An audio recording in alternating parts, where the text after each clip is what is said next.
Hey there, friends. This is Mark Walker, and this is the podcast and the video cast called Fierce Encouragement. I hope this finds you well, and I'm coming at you today, a sunny day in February.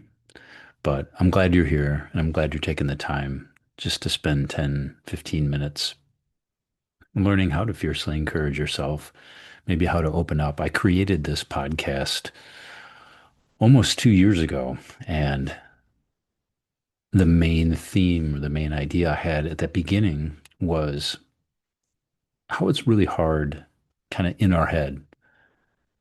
I don't know about you, but I'm really good at beating myself up or finding fault with others and kind of in between that, just not feeling at home or balanced in my energy, in my head. And then obviously that kind of bled into my work and my relationships. I've been working at that for well over a decade through meditation, through journaling, through a bunch of programs. But the last few years, I've been really engaged in coaching. Now, some people might shut down right away and say, coaching, not for me. Thank you. Bye bye. Great. You're right. I don't think people need coaching. But I do know that people have problems with their self-esteem, maybe with their mindset about themselves, or maybe the mindset they have of the world out there.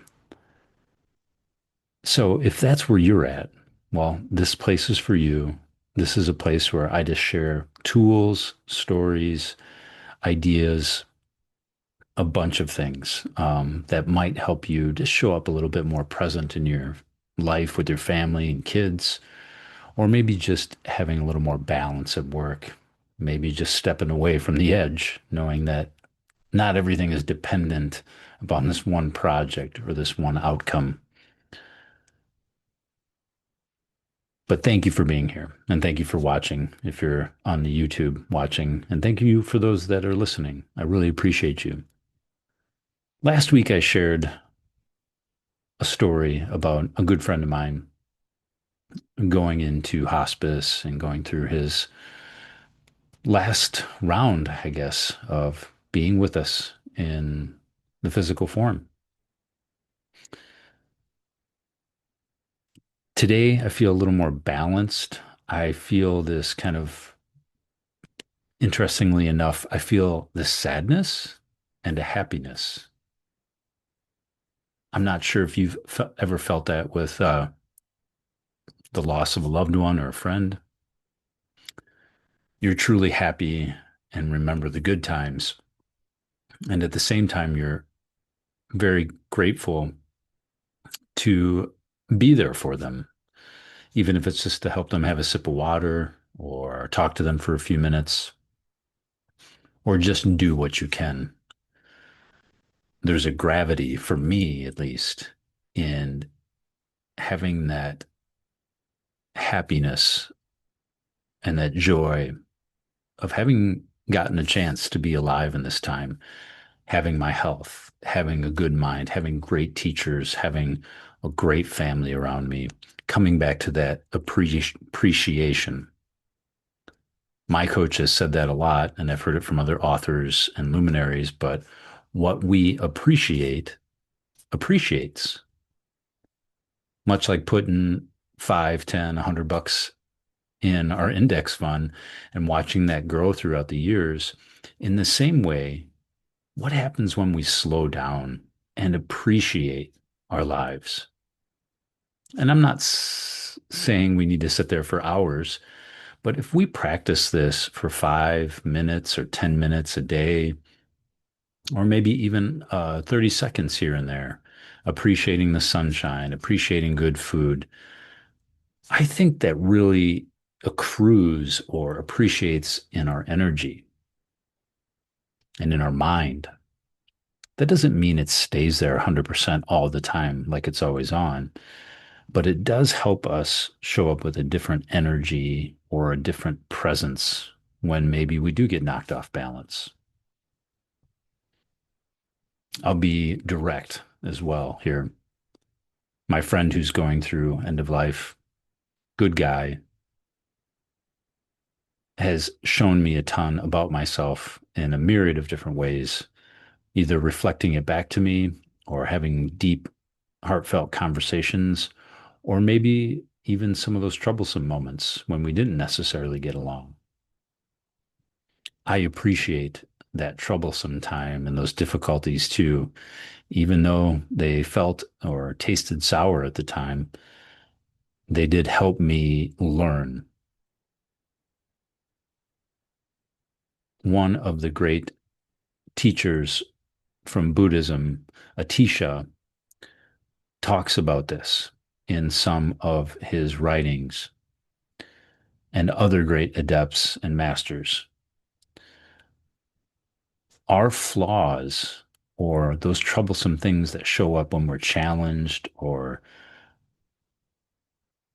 pushed against, our reaction, those things that come up, the blame and the anger or the sadness and the pulling back, or our instinctual responses when our kind of default mode comes online, our survival mechanism, if you will. In those moments, we learn a lot about ourselves.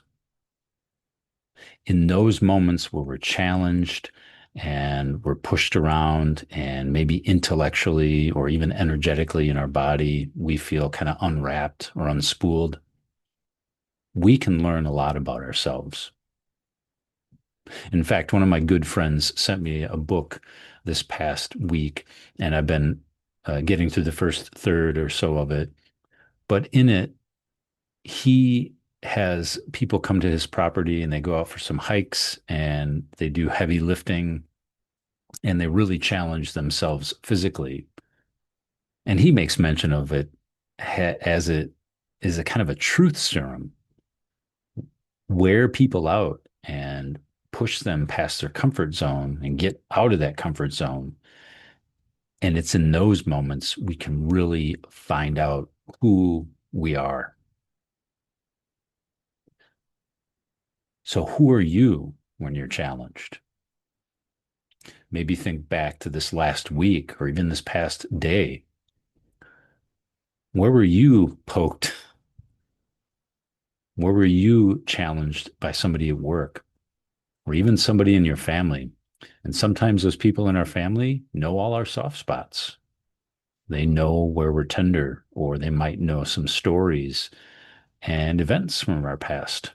And we can feel really vulnerable and open and naked in those moments. But look at those moments as you would from the perspective of a learner or an investigator. Maybe do a debrief on them or an after action report, or maybe treat it like a police officer, an investigator. What went wrong? Where did I lose it? Was it those words? Was it the tone of voice?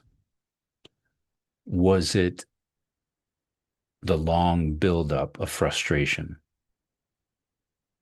When we pause and slow down, maybe take a breath or two, again, do some journaling with it, go for a walk and think about it, but come to some conclusions, come to some points where we can own it and where we can take it less personally and maybe look at it as a learning opportunity. And sometimes that learning opportunity is simple. I could have stayed neutral. I didn't have to push back or accuse back or whatever it is. We all have places where we can use those challengers, those adversaries, those sour moments, or those troublesome characters in our life and take a moment to learn. We can step out of that victimhood and feeling oppressed and step into some type of ownership, or step into that energy of a coach or a mentor who's encouraging you. This is a powerful, powerful exercise. So it might seem like I just ran through this, but this is the exact thing we can work on with ourselves. And as my coach says, break out your journal, talk to yourself or write to yourself in the third person. When we do that, we literally bring on a higher part of our brain, and we need to train that part of our brain. But when we stop catastrophizing, when we get out of that quick reflexive response, we are literally using our higher brainstem, our creative part of our brain. And we can choose another way to react, or we can even move towards appreciating the troublesome character and then taking the evidence back and working on ourselves the next time we're challenged or the next time our soft spots are exposed. The truth is, if we examine our own history, and I can do it too right now, all the things that were most frustrating to me were a compounding effect of me not showing up and doing this examination. As a coach now, as somebody who gets to talk to people and help them unwrap their problems and feel a sense of inspiration or growth through conversation, it seems like it's just a beautiful way to live. When you can see the transformation in people in just one 20-minute conversation, it is like something that carries me through the whole week and sometimes the whole month. Coaching isn't about consulting. Coaching isn't about giving advice and you having to blindly follow it. I should say good coaching is, because sometimes we do hire coaches or we have mentors who only give advice, who are directing you. But that's not what a good coaching connection is. Coaching is about good questions. We can use questions to gather information from somebody, maybe get data back on what's working, what hasn't worked. Maybe it's about a product. Working in IT as a product owner for a few years, I really took to heart and I loved the part of my job of taking that seat of the customer, sitting in the customer's seat and seeing how it felt and getting their words back and learning from them was just one of the highlights of my week and sometimes of the quarter. But the problem was when you took some of that experience, that customer experience, and took it up to higher levels and said, hey, we're challenged here, or the customer's frustrated there, they didn't really want to hear it. They just want numbers. They want something they can put on a spreadsheet and oftentimes take credit for how they changed something. But when you go back down to where the sausage is made, when you go back down to that base customer experience, nothing really changed. There was just numbers moving around. And we can do that to ourselves. We can spin out and plan and have goals and systems and oscillate. We can listen to our emotions. We can over sentimentalize things, whether it be loss and illness or loss of a job or a relationship. But the fact is, when we slow down and we pause, we engage a little bit more of the core of our being, and we start to use our creative part of our brain, our lives start to change gradually at first. But then you'll notice when time goes by, you are more balanced in tough situations. You can show up for friends or coworkers when things are going sideways. And it doesn't mean you will be perfect, but it does mean you have an opportunity to be an owner, to have that agency, that executive control of your own person. And most importantly, you're listening to the customer, to yourself. It's good to have that data, the money, the external things that make us happy and fulfill our lives, like houses and relationships and cars and cash. But those are byproducts many times over of a life well lived. So get better at asking yourself questions, not just eliciting information, but asking and seeing and spending time with yourself on those open questions. Things like, what do you really want from this? I'm reminded of a story of, and this resonates with me. My boys are older now in their 20s, but another coach told this to me. Well, when I come home and I ask my kids how their day went after they get home from school, all I get is fine, good, okay. There was no depth to the conversation. So this mom was asking me, like, oh, how can I ask better questions? They're not even willing to um, answer my basic question, like, how was your day?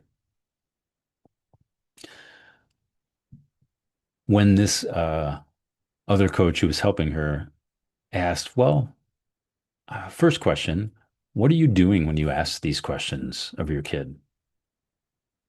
And she's like, well, most of the time I'm preparing dinner or I'm doing some chores in the kitchen. So her attention wasn't 100% on her child. So she's asking from a place of just a quick question. The energy she was offering it was the energy she got reflected back. So, number one, make space for your kids, even just 2 or 3 minutes to genuinely look them in the eye and ask them a genuine question. And then the second part was this is like that expansive or big question, like, how was your day? Well, often younger people don't know what to say in those moments. How was my day? I'm not sure quite what you're asking. Fine is a good response. But instead of some general, huge question, maybe getting a little more specific. What was something that made you upset today? Did you have a chance to laugh today? What was that? What are you most excited about going into this next week?